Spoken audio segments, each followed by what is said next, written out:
મારું નામ જગદીશ કલાત્મિક છે।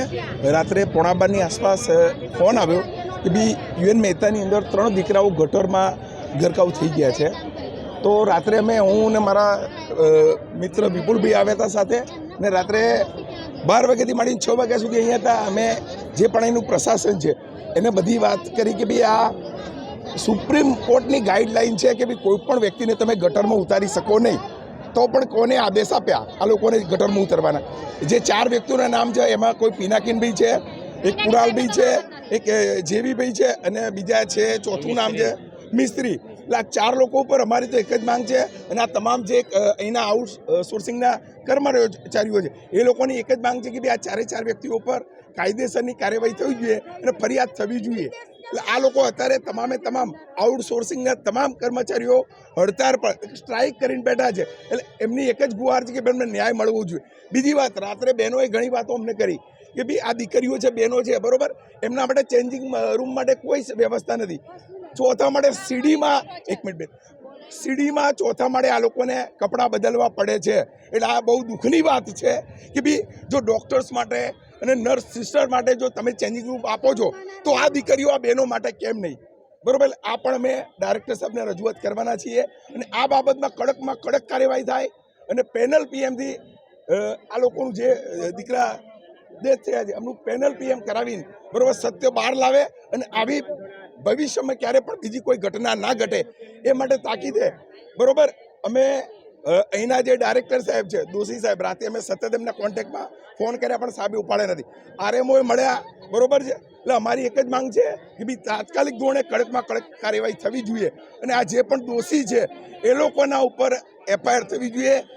એ એટ્રોસિટી એક્ટ મુજબ થવું જોઈએ, કારણ કે જે 3 દીકરાઓ છે એ બધા છે ને એસસી કેટેગરીમાંથી આવે છે। એટલે અમારી એક જ માંગ છે, અને આ તમામ જે પણ અહીંના કર્મચારીઓ છે આઉટસોર્સિંગના એ બધાની એક જ માગણી છે કે ભાઈ આ કડકમાં કડક કાર્યવાહી થવી જોઈએ, તો નેક્સ્ટ ટાઈમ ભવિષ્યમાં આવો કોઈ પણ બનાવ કોઈ દીકરા જોડે બને નહીં।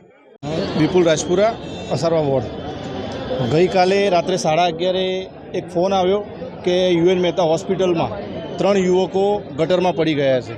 ત્યારે રાત્રે હું અહીંયા આવ્યો ત્યારે ખબર પડી કે 3 યુવકોને જબરજસ્તી નોકરીની ધમકી આપીને કે જો તમે લોકો આ ગટરનું કામ નહીં કરો તો તમને નોકરીમાંથી કાઢી મૂકવામાં આવશે।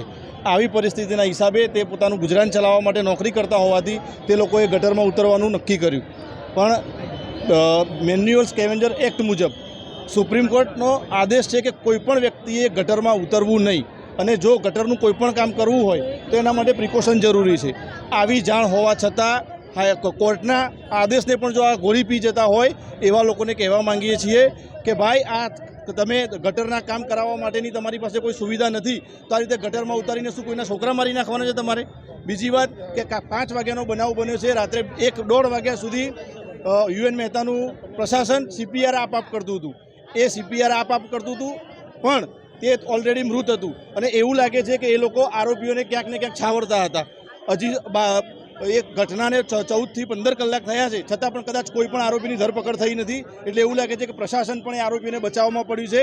અને આપના માધ્યમથી હું ગુજરાતના મુખ્યમંત્રીને કહેવા માગું છું કે ભાઈ બેટી બચાવો કહો છો તો અહીંયા યુએન મહેતાની આ દીકરીઓની હાલત જુઓ તમે, કે એ દીકરીઓને કપડાં બદલવા માટે એક ચેન્જિંગ રૂમ જેવું નથી। તમે ડૉક્ટર્સ રૂમનો આપો છો, નર્સોને પણ આપો છો, આપો એનો વાંધો નથી, પણ આ નાના કર્મચારીઓનો શું વાંક છે કે જેને તમે ચેન્જિંગ રૂમ માટે નથી આપતા? બીજી વસ્તુ કે એનો જે સ્ટાફ છે એ આ મહિલાઓ સાથે ખૂબ ગેરવર્તણૂક કરે છે, તૂતારી કરે છે। કેટલાક અધિકારીઓ તો એવા છે કે બહેનો જ્યારે વોશરૂમમાં જાય છે તો એમની પાછળ જાય છે અને પૂછે છે કે શું કરવા ગયા હતા? ભાઈ તમે અહીંયા આવો, તમને કહીએ અમે કે ક્યાં ગયા હતા।